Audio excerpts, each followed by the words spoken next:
Bu Lili dalam pelajaran Bahasa Indonesia. Kali ini kita masih akan membahas gagasan pokok dan juga informasi penting. Nah, sebelum kita membahas lebih lanjut, mari kita mengingat-ingat dulu apa itu gagasan pokok. Ya. Yuk, ikuti dulu. Jadi gagasan pokok itu disebut juga dengan gagasan utama atau ide pokok. Sedangkan ide pokok itu sendiri adalah ide atau gagasan yang menjadi pokok atau dasar pengembangan sebuah paragraf. Nah, berdasarkan itu, maka sebuah paragraf itu tersusun atas kalimat utama dan juga kalimat-kalimat penjelas. Kalimat utama adalah kalimat yang di dalamnya terdapat ide pokok paragraf. Kalimat utama ini juga sering disebut sebagai kalimat topik. Nah, bagaimana cara menentukan kalimat utama dan gagasan utama? Mari kita cermati. Caranya sangat mudah, yaitu dengan membaca secara cermat pada sebuah paragraf agar dapat menemukan kalimat utamanya. Nah, sebelum kita menemukan kalimat utamanya, kita harus mengetahui ciri-ciri dari kalimat utama. Yang pertama itu mengandung permasalahan yang dapat diuraikan lebih lanjut. Artinya begini, sebuah kalimat itu akan bisa diberi informasi tambahan atau informasi penjelasan, begitu. Nah, ciri yang kedua itu biasanya dapat berdiri sendiri. Kemudian ciri yang ketiga ini mempunyai arti yang jelas. Oke. Lanjutnya, ciri yang keempat dapat dibentuk tanpa kata sambung atau transisi. Transisi itu kata sambung ya. Nah, secara khusus pada paragraf induktif kalimat utama seringkali ditandai dengan kata-kata kunci seperti sebagai kesimpulan bla bla bla bla bla. Yang penting bla bla bla bla. Jadi bla bla bla bla bla. Nah, juga dengan demikian bla bla bla bla bla. Nah, tapi itu khusus pada paragraf induktif. Paragraf induktif itu adalah kalimat utama yang paragraf yang kalimat utamanya terletak di akhir paragraf. Oke. Nah, untuk lebih jelasnya perhatikan contoh berikut ini. Kalimat yang pertama, Bumi merupakan salah satu planet dalam sistem tata surya.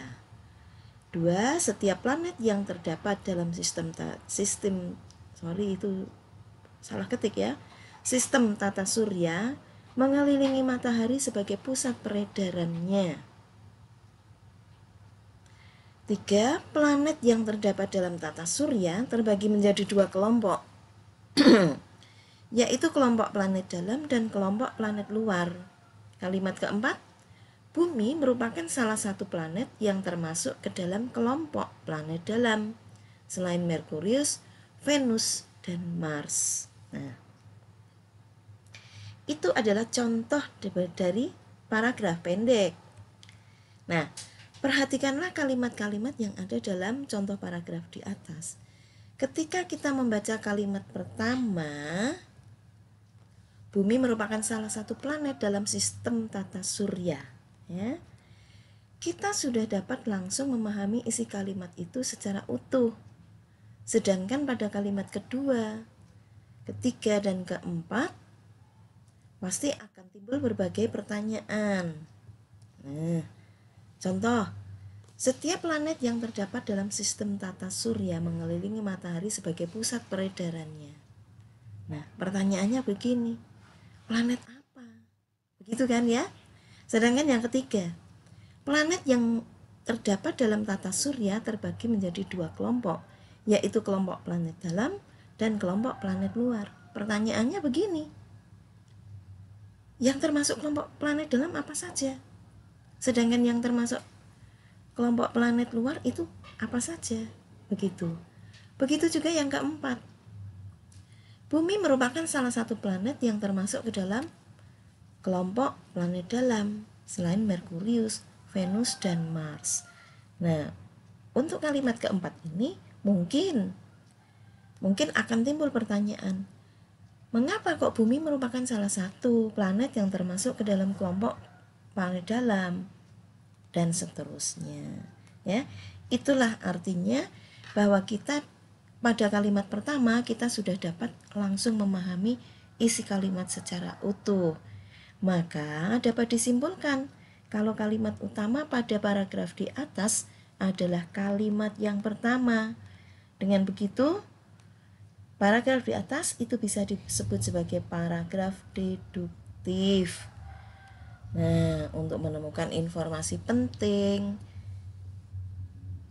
dalam sebuah paragraf, yaitu dengan menggunakan kata tanya.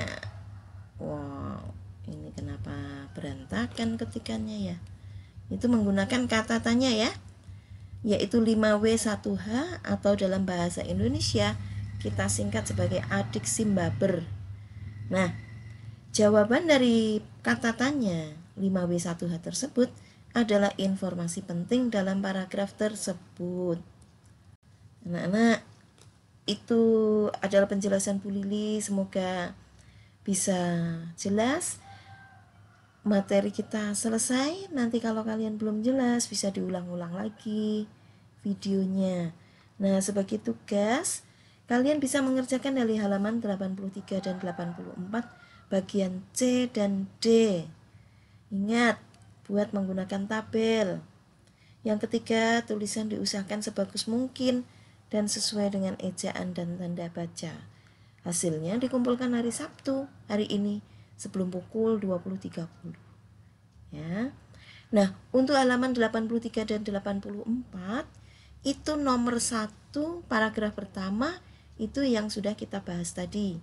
Sehingga kalian bisa mengerjakan paragraf kedua, 3, dan 4. Jadi hanya ada 3. Ingat, kalau Bu Lili memberikan tugas itu hanya sedikit, dan di sini tertuliskan sesuai dengan ejaan dan tanda baca, dengan begitu tanda baca dan ejaan itu akan Bu Lili masukkan ke dalam kriteria penilaian. Oke anak-anak, itu saja dari Bu Lili. Sampai ketemu di video pembelajaran berikutnya. Sampai jumpa.